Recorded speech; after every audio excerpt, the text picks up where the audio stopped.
शेतकऱ्याचे तूर पीक जमतेम कापणीवर आले आणि तुरीचे बाजारभाव 2 ते 2,500 रुपयाने पडले. म्हणजे जे तूर आजपर्यंत 9,000 ते 8,500 पर्यंत जायची, ते तूर आज 6,600 ते 7,100 पर्यंत जात आहे.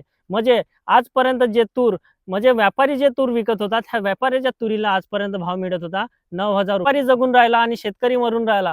तरी पण शेतकऱ्याच्या विरुद्ध धोरण या ठिकाणी चालवलं जात आहे आणि शेतकरी हा याची पर्वा न करता पुन्हा त्यांनाच निवडून देत आहे. म्हणजे तुमचं भविष्य इथून तुम्ही ठरवत आहे की तुम्हाला भिकेवर जगायचं आहे की तुम्हाला कशावर जगायचं आहे. तुम्हाला स्वावलंबी व्हायचं नाही आहे, तुम्हाला भिकेवर जगायचं आहे. तुम्हाला 5,000ची भीक गोड वाटून राहिली, पण तुम्हाला स्वावलंबी तुमचा मेहनतीचा कष्टाचा तुम्हाला भाव गोड नाही वाटत आहे. 4,000 5,000ची भीक पाहिजे आम्हाला. आमच्या शेतमालाला योग्य भाव नाही पाहिजे, त्यासाठी आम्हाला उठाव करायचा नाही आहे. आम्हाला उठाव कशासाठी करायचा आहे? आम्हाला कर्जमाफी पाहिजे.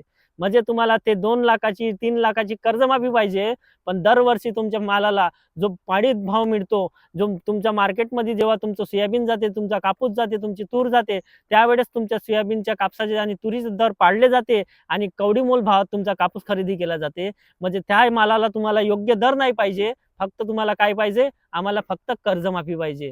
2 लाखाची कर्जमाफी भेटून तुम्ही स्वावलंबी कधीच बनू शकणार नाही.